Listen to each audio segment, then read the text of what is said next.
What's going on, everyone? In today's episode, I'm going to share with you a pro's guide to growing a more productive orchard. Now, I'm really excited about this because, as you know, we are putting in an orchard, and these tips and tricks I'm going to share with you, I've gleaned, I should say, from a third-generation orchardist. His name's Marvin, and he's a really great guy. He actually started a U-pick farm that is about 20 minutes west of here. And we actually did a video out on his farm, I want to say like 2 or 3 years ago, picking peaches.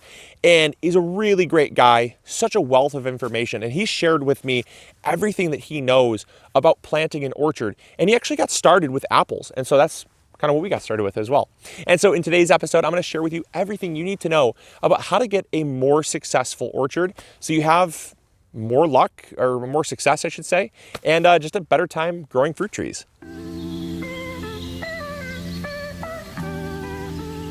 First thing that's going to help you out is tree selection. A lot of trees have varying traits to them. Some trees are going to be earlier fruiting, some trees are going to be later fruiting.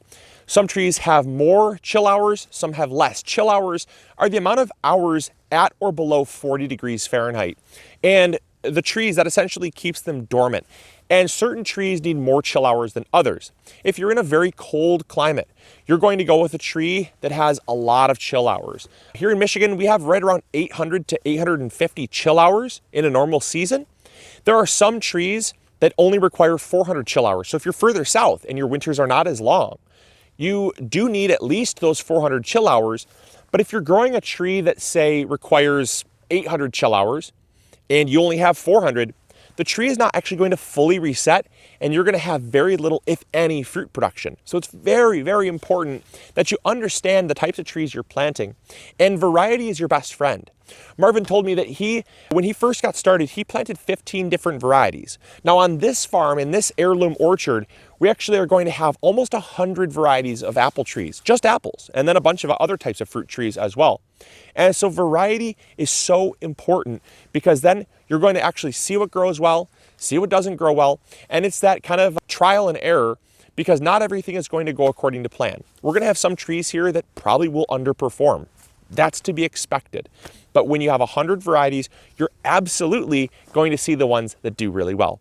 And likewise, when you're picking out your trees, make sure you understand your chill hours. He said that's probably one of the biggest mistakes that people make, and one of the biggest reasons why your orchard or your fruit trees are going to suffer is because of a lack of knowledge about the tree itself. Second tip that he gave me, and this was a huge one, this was kind of an eye-opener for me, and he said grid over row.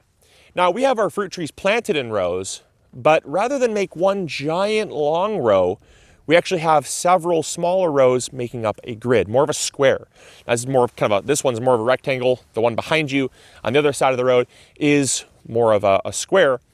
And the reason behind that is increased pollination. All fruit trees will do better and will produce more if they have good cross-pollination. And so what he told me is that when you're planting out a block of trees, a lot of people want to plant out, a nice row of them along a driveway, or they might want to plant out a couple of them in a little row just to kind of act as some privacy screening or something like that during the summer when they leaf out.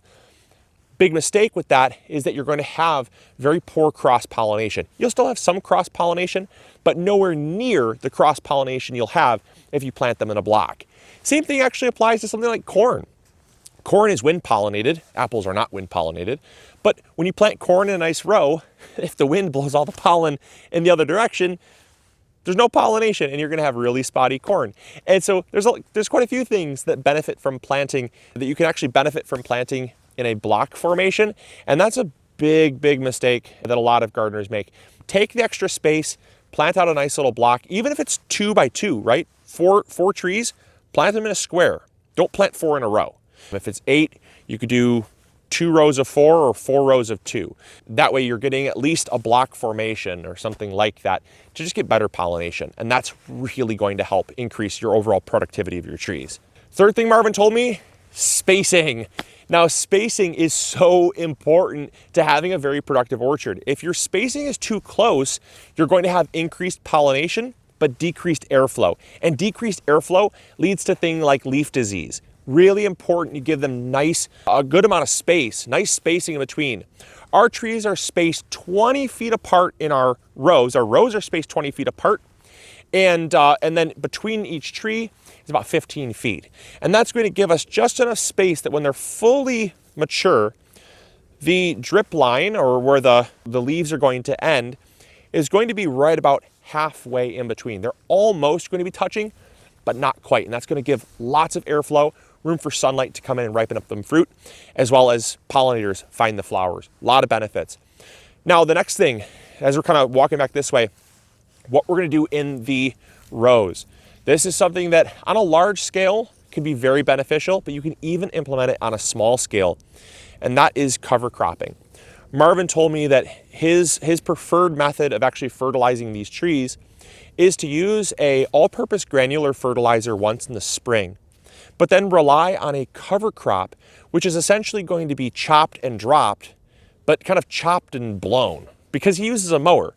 And what he said to do is mix up about a 50-50 blend of clover, any type, white clover, red clover, any type of clover. Do a 50-50 blend of clover and ryegrass. And then you're going to apply the ryegrass. We're going to apply it all down these rows right here. As it grows up, it's not only going to protect the soil, keep things from eroding, keep the soil cooler as well, but it's also going to provide a ton of organic material in the form of biomass. That ryegrass grows like crazy, gives a ton of biomass to generate organic material, and then the clover generates a ton of nitrogen. And your trees, they are nitrogen feeders. They're loving the nitrogen to grow during the growing season. And so what we're gonna do is we're gonna run the tractor down here. You can do this with a lawnmower. You can do this with a push mower. We're gonna turn the chute on. So rather than mulch and grind it up right where we're at and keep driving, as we drive, we're going to do what's called mow and blow. We're going to mow the center and blow it onto the tree line. And what that's going to do, it's going to fall right along where the trees are. That's going to, over time, build up organic material. It's going to break down. It's going to feed the beneficial bacteria. It's going to break down and feed the trees the nutrients over time. And it's going to be a great way to not only cut costs, grow organically, but also amend the soil over time. So important. And it's going to cut down on weeds, and weed pressure is really important to reduce in your orchard because weeds compete for nutrients, which reduces your overall orchard yields. So another tip from Marvin that I could not thank him enough for. Next one that Marvin gave me are reducing the bottom growth here. Apple trees are notorious for doing this, and we're going to get some clippers out to completely remove these. But these little shoots here will dramatically reduce your overall yields on your fruit trees. That's because they grow from the root system, and the root stock, these are grafted trees. The graft is right here. And so this is a totally different tree than what this root stock is. But the root stock constantly wants to grow. And that's going to steal energy away from the tree as it's growing. It's also going to steal energy away from the fruit production. So if you want a more productive tree, come in here once a year and clip all these back. It's very simple to do.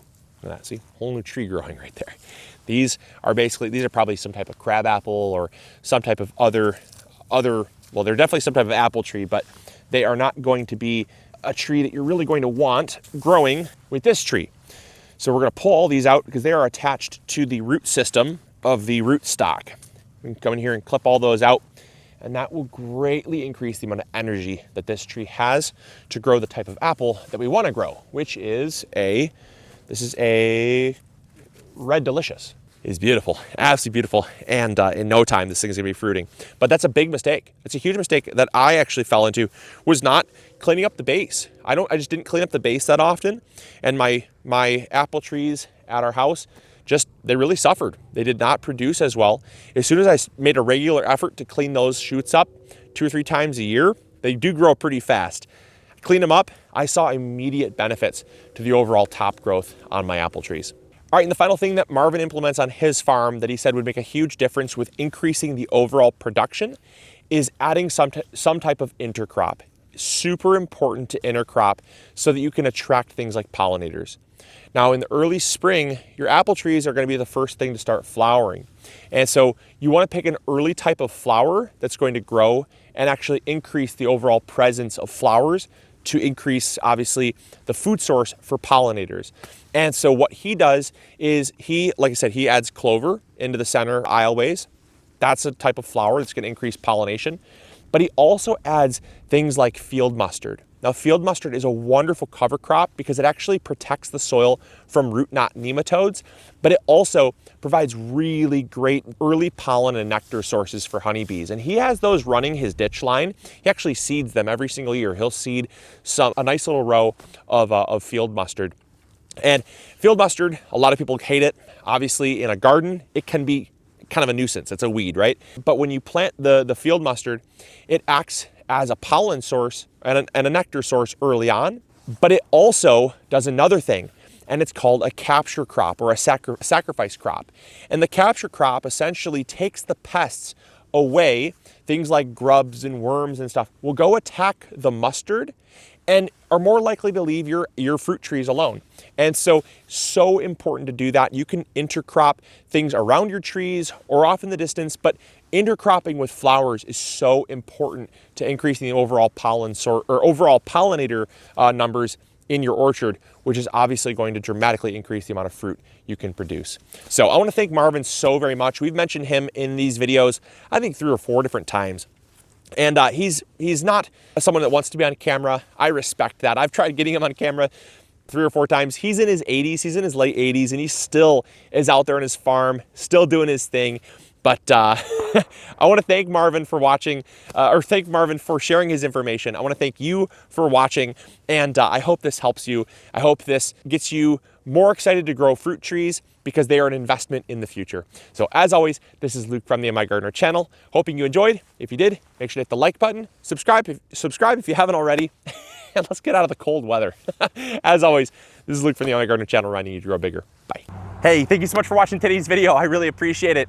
If you enjoyed, consider clicking this one. You'll probably enjoy it just as much. I want to thank you for your viewership because without it, this channel would not be as amazing as it is. Also, if you haven't subscribed, consider subscribing. It's free, and we upload videos every Monday, Wednesday, or Friday. We also have vegetable seeds, fertilizer, or tools. If you need any of those, consider visiting MIgardener.com. Links will be in the description box below. We've got you covered. And as always, we'll see you all in the garden. Take care. Bye.